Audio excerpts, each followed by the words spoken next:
Hi everyone, Fenris Models here, and today we're going to be taking a look at the build out for the P-38L-5-LO Lightning from HobbyBoss in 1/72 scale.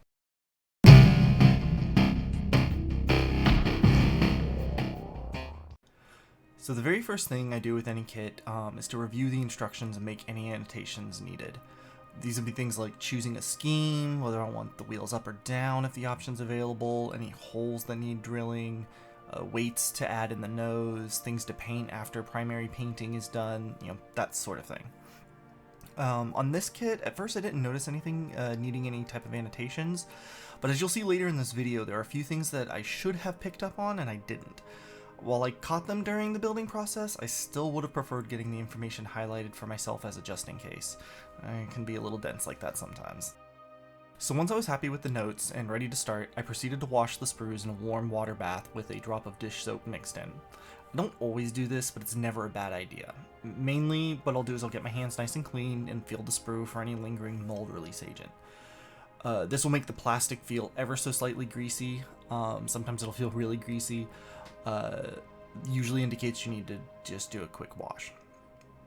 So I let it air dry, and then, working in sections, I trimmed out all the parts and laid them on the diagram within the instructions. I find that putting the pieces physically on the step where the parts are located on the diagram helps in keeping track of all your parts. You don't lose parts, you don't accidentally pick up the left wheel when you really need the right one, all that sort of stuff. Once everything was trimmed, I always make sure to leave a small bit of plastic on the part. This prevents not only the plastic from stressing and bending and compressing, it also makes sure that you don't accidentally cut into the part with your side cutters. For the most part, this isn't usually a big worry, but for small things especially it can be. I then go back with an X-Acto blade and I whittle the nub down. I know a lot of people use sanding sticks or sandpaper, but for me, it's just easier to whittle it down with the X-Acto. The first step has us working on 4 items.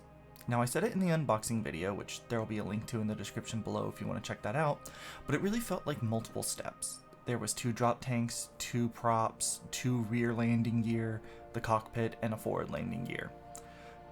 Now everything was pretty straightforward, so I guess all in all calling it one step wasn't that huge a deal, but it still seemed an interesting choice.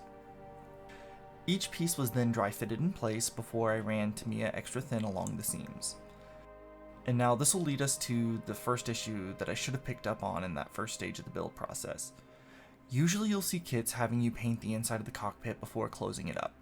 The instructions here, however, not only failed to mention what colors to paint the pieces, but it failed to mention painting it all together. It's not even included in the painting guide on the last page. Now luckily I've made enough World War II fighter planes from the United States to kind of have a good idea of what colors to use, but it seems like a huge oversight to have left that part out. Everything got a base coat in Vallejo's interior green. Once this was dried, I picked out some details such as the console and the cushioning for the head in their game color black. Now it's perfectly possible that some of these should have been like a leather color, but because I already had the black out, I went ahead and made that decision. And that's one of the things about this hobby. Don't let anyone tell you you can't make choices based off of artistic license here. I like the way it looks, so that means that's what I'm going for. And never feel ashamed for making that kind of a decision on your model. It's your model. So yeah, after the black had dried, I hid everything in a dry brushing of model metallic air aluminum, taking care to focus it more heavily in the areas of higher traffic, such as the console, or like where the arm or feet might be, that sort of thing. Before the cockpit could be closed up in the fuselage, there was one last thing that needed doing, and that was applying the decal for the gauges. The decal was trimmed from the sheet carefully so as not to damage it or any of the other decals, and then it was soaked in room temperature water for about 30 to 45 seconds. Just long enough for it to release from the backing paper. Application was pretty straightforward. This being an easy assembly, quick build type kit, there were no sorts of raised details that I needed to line up with the dial images on the decal. This meant that I could simply just slip the decal from the paper straight to the plastic. Well, in theory. In actuality, the decal was so thin that it folded up on itself almost immediately. I was able to unfold it, but there was then a crease in the decal that needed fixing, and that's where the handy microsol comes into play. Microsol is a solution formulated to soften decals and helps them to settle into details on plastic. This makes it look more painted on rather than something sticker-like. It was this ability of the solution that allowed the crease to relax and flatten itself back out. Once the decal was set, I continued on to the second step, or more like steps 4 through 6. I followed the same procedure as before, snipping pieces, laying them on their place in the diagram, and cleaning the plastic nubs left behind, gluing them in place with Tamiya Extra Thin, the same process as before. And then this is where the second thing that I missed during the initial instruction review crops up. The kit needs approximately 6 grams of weight in each of the nacelle engines. Fortunately, I happen to have a few washers nearby and a small eye hook that would serve this purpose. Unfortunately, my most precise scale only measures to the 5th gram, so I had to guess if I had enough weight or not. To be safe, I put 4 washers in each nacelle and the eye hook in the nose of the fuselage. These were secured in place with some foam-friendly craft glue. Not for any particular reason, other than that I was out of the cyanoacrylate glue, aka super glue. This foam glue cures into a similar texture to that of hot glue, so I knew that I could trim it back if I wound up being a little too messy with its application. And with all of that, the assembly was complete. Now it's time to apply some paint. This was done over 4 stages: the pre-shade, the base coat, the masked panels, and the touch-up and detailing. Now I chose not to prime my kit here, but it is generally recommended to do so. Primer will help your paint stick better and will give it more tooth, and usually will result overall in a better finish. And of course, before applying any paint whatsoever, make sure to mask the canopy. Now, pre-shading is a pretty easy technique that gets some great results.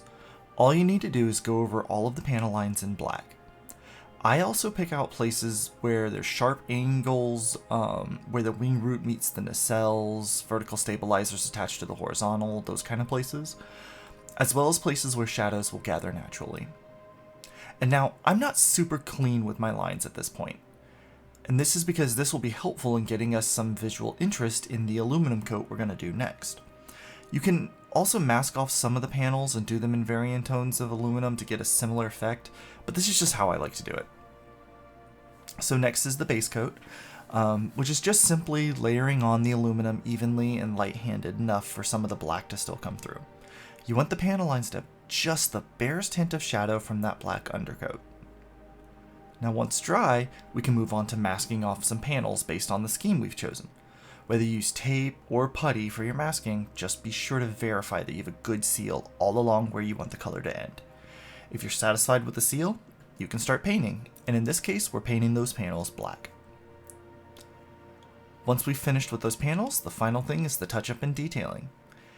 During this step, this is where we'll fix any of the overspray that may happen. Luckily, we didn't have any here, but we'll paint the wheels, the interior of the wheel wells, tips of the prop blades, any lights, small things, all that kind of stuff.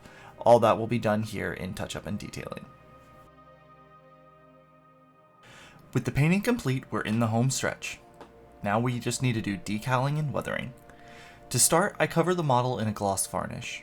Not only will this protect the paint, but it also helps the decals to set without silvering and the panel line fluid to flow better via the capillary action. Decal application is mostly the same as when we apply the dials in the cockpit. Soak it in warm water, slide onto the plastic, and apply a layer of microsol. However, before we slide the decal onto the plastic, if it's a larger decal, I will first apply a small bit of microset. This solution is similar to microsol, but its aim is to help settle the decal flat, improve adhesion, and reduce silvering. Once the decal is in place and microsol has been applied, you'll start to see the decal shrivel up a little bit. It'll look like you've messed it up, but that's all a normal part of the softening process. Give it time, it'll flatten it back out. Don't mess with it, because it's also soft at this stage, and if you mess with it too much, you can tear it very easily. Now, If it doesn't look like it's conforming to the details still, just apply another coat of microsol, and keep repeating that until it does. Apply it, let it shrivel, let it lay flat, another coat. Now, when it comes to weathering, I tend to not do much with my kits. I prefer them looking relatively clean but still somewhat used. And we'll accomplish this with a single product, Tamiya Panel Liner Black. So going over the whole of the kit, lightly dab a little panel liner onto a panel line. Capillary action wicks the wash and darkens the line. Combining that with the pre-shading we did earlier, you'll get a nice realistic depth to those panel lines. Then I take a cotton bud and I soak it in some enamel thinner. The panel liner is an enamel based product, so we need enamel thinner to clean up those little spots. I'll wipe it off going in the direction of either gravity or airflow depending on the surface. The wash will slightly streak, and this will give just the right amount of aging to the paint. Once all of the panel lines are cleaned up, just hit the model once more in either a matte or a satin varnish, and that'll help protect the decals and weathering, and we're almost done. So for the very last step, we can remove the masking from the canopy. Now if we'd done this earlier, the varnishes would have clouded the clear plastic, which obviously we do not want. To paint the canopy frame, I just take a little of the color and run it over the lines with a paintbrush. I try to be careful here, but I'm not super worried about going over the edges. Once the paint has dried, but before it cures, you can use a toothpick or a sharpened bit of sprue to gently rub off any paint that has gotten where you don't want it to be. And with that, the 1/72nd P-38L-5-LO Lightning from HobbyBoss is complete. So, overall, a very enjoyable build. It's a quick little project, and I'm quite happy with how it turned out. However, that's not to say that it doesn't have its issues. The lack of paint callout for the cockpit is a major oversight, and albeit it's one easily remedied, I'm still not sure how that one passed through QA/QC.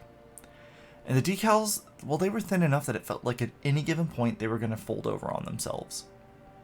Now, any other problems I ran into were admittedly of my own doing. I edited out of the build, but I did snap a landing gear and I needed to glue that back in place. I also missed a spot with the gloss varnish, and I wound up pulling up some of the base coat when I applied the enamel thinner.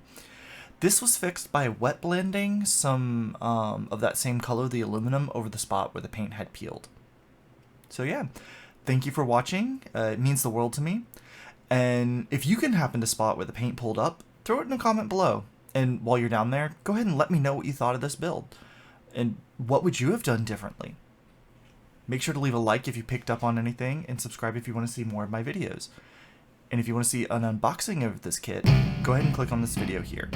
Until next time, stay safe and keep modeling.